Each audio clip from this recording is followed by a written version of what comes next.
Assalamualaikum warahmatullahi wabarakatuh. Teman-teman pecinta tanaman dimanapun berada, semoga sehat-sehat selalu dan baik-baik saja. Di video kali ini saya akan berbagi cara untuk menangani kerontokan bunga pada tanaman cabai, terutama tanaman cabai merah besar seperti ini. Dan di sini kita mempunyai tanaman cabai yang mengalami kerontokan bunga atau bakal buah. Bisa dilihat seperti ini, bunganya mulai menguning dan akhirnya nanti akan rontok seperti ini.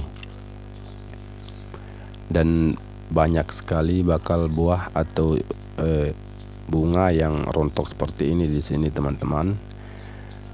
Dan sebelum kita memasuki pembahasan, ada baiknya teman-teman yang belum subscribe tolong tekan tombol subscribe-nya dulu agar bisa membantu channel ini bisa berkembang dan membuat saya lebih semangat lagi untuk membuat video yang mungkin bermanfaat untuk teman-teman pecinta tanaman dimanapun berada.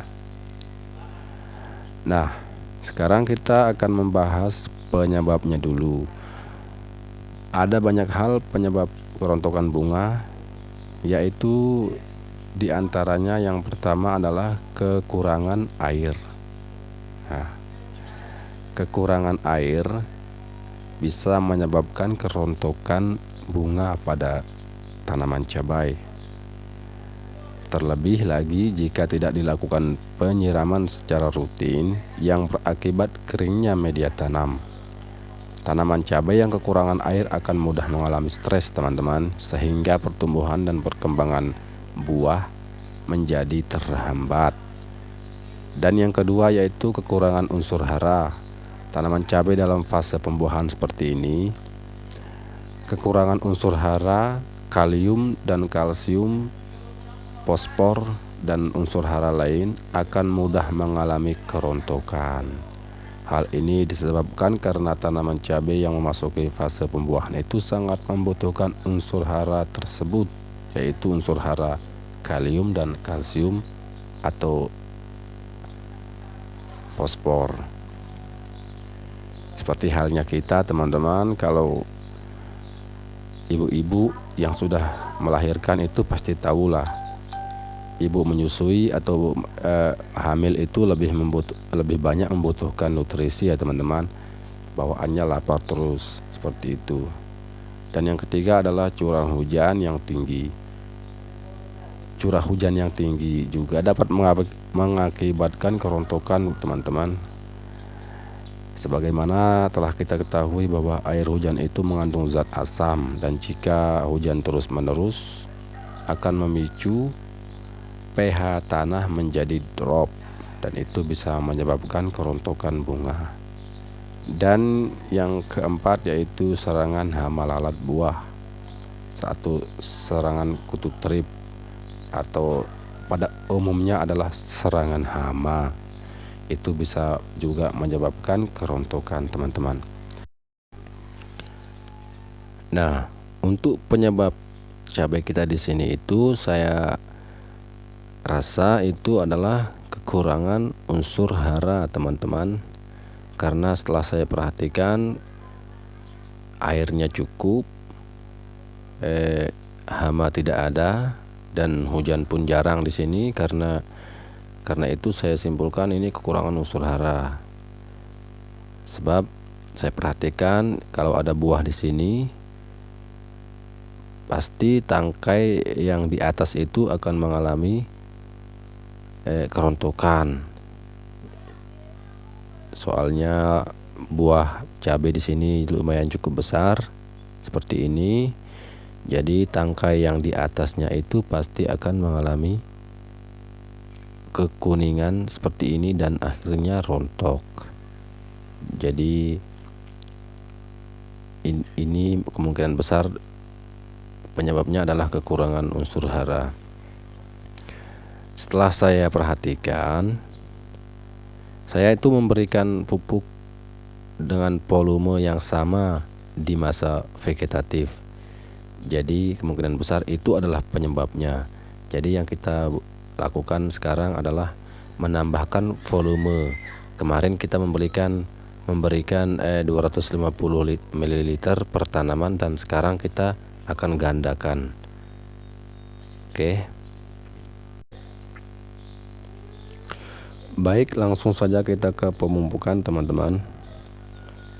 Sekali lagi saya jelaskan, untuk pemupukan yang sebelumnya saya menggunakan pupuk yang sama dan dosis yang sama, cuman volume yang agak kurang menurut saya.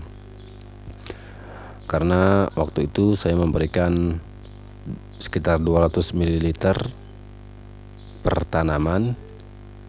Jadi sebenarnya itu adalah volume untuk tanaman yang masih dalam fase vegetatif atau pertumbuhan. Jadi sekarang kita akan gandakan menjadi setengah liter per tanaman. Untuk pupuknya sendiri, di sini kita mulai dari sebelah kiri, kita menggunakan NPK Fonska Plus yang butiran berwarna putih susu dengan kandungan nitrogen 15%, fosfor 15%, dan kalium 15%, serta sulfur 9%.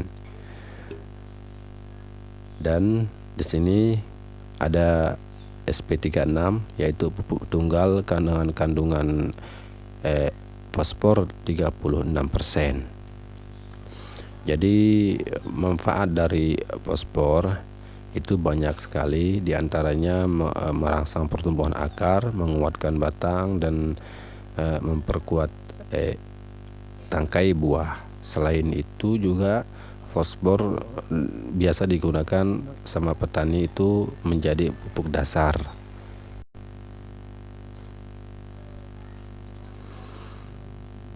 Oke, di sini juga ada KNO3 putih dengan kandungan nitrogen yang lebih sedikit dan kalium yang lebih banyak, karena di fase generatif atau pembuahan itu tanaman kita membutuhkan lebih banyak fosfor dan kalium.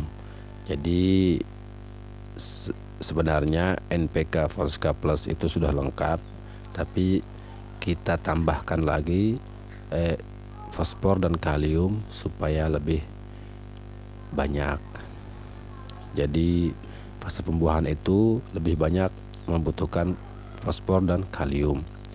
Selain fosfor dan kalium, di fase pembuahan itu juga sangat memerlukan kalsium. Jadi kita di sini menggunakan pupuk kalsium dengan kandungan kalsium 33%, serta magnesium 29%, dan banyak lagi unsur yang lain di situ. Salah satu ini adalah beberapa manfaat dari pupuk kalsium ini. Di antaranya bisa teman-teman baca di bawah: mengatasi busuk batang, busuk buah, mengatasi kerotokan bunga, dan lain-lain di situ. Nah, teman-teman bisa menggunakan pupuk kalsium merek apa saja, yang penting kandungannya mengandung kalsium. Jadi untuk takarannya kita di sini menggunakan air 8 liter. Untuk 8 liter air ini kita tambahkan NPK Fonska Plusnya sekitar 8 sendok makan. Artinya 1 liter air mendapat 1 sendok makan, teman-teman.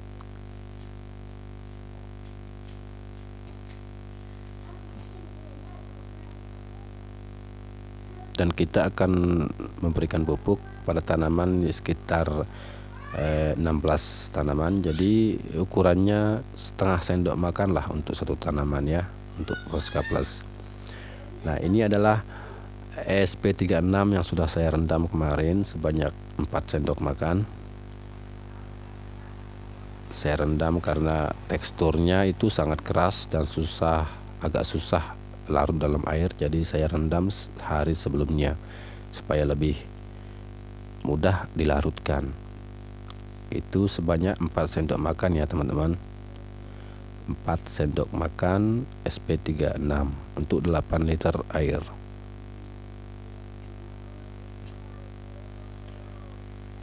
Selanjutnya kita akan memberikan pupuk KNO 3 putih sebanyak 4 sendok makan juga.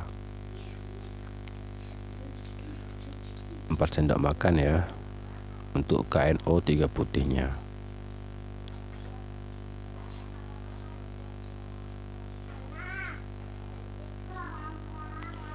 Selain misalkan teman-teman tidak mau memakai KNO 3 putih, teman-teman bisa menggantinya menggunakan MKP, karena di situ sudah tidak ada lagi nitrogen. MKP atau KCL atau banyak lagi pupuk yang mengandung kalium yang lebih tinggi. Karena saya di sini kekurangan budget, jadi saya gunakan KNO 3 putih saja, lebih murah. Dan untuk kalsiumnya kita berikan sekitar 4 sendok makan ya, tapi 4 sendok makan jangan terlalu full.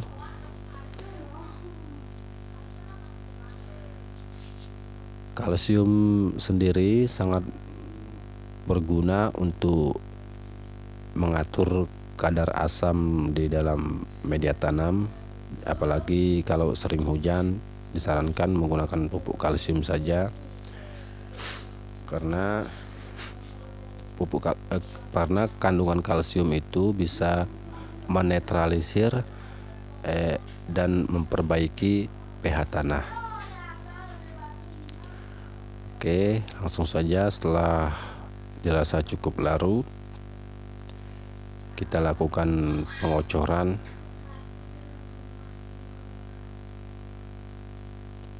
Dan di sini kita menggunakan baskom atau apa namanya itu, itu sudah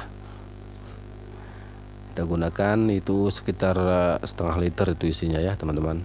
Kita bagikan satu polybag setengah liter atau satu baskom tersebut. Untuk baskom lagi lupa saya itu apa namanya, gentong bukan. Oke, saksikan terus video ini sampai habis karena kita akan melihat hasilnya. Saya akan menunggu 3 atau 4 hari supaya teman-teman bisa melihatnya. Nah, ini dia hasilnya teman-teman setelah 4 hari pengocoran. Sudah terlihat teman-teman, sudah mulai terlihat. Ternyata betul itu kekurangan nutrisi. Di sini ada bakal-bakal buahnya yang baru sudah mulai membesar dan tidak rontok, bisa dilihat teman-teman. Nah, ini contohnya. Memang masih ada 1-2 ya, tapi tidak terlalu parah kayak kemarin. Nah, ini bakal buahnya yang baru. Alhamdulillah jadi teman-teman. Memang masih ada sih 1-2, tapi tidak banyak. Masih ada yang rontok tapi tidak banyak kayak kemarin itu. Hancurlah hatiku melihatnya teman-teman. Dan sekarang alhamdulillah sudah mulai membaik. Oke, mungkin sekian dulu video kali ini. Mohon maaf kalau penjelasan saya itu mungkin kurang jelas atau bahasa saya itu kurang jelas. Jadi mudah-mudahan teman-teman bisa paham dan mudah-mudahan bisa bermanfaat untuk teman-teman. Dan jangan lupa dukung terus channel kami ya teman-teman, supaya channel ini bisa berkembang dan tetap bisa berbagi informasi yang bermanfaat seputar tanaman. Baik, assalamualaikum warahmatullahi wabarakatuh.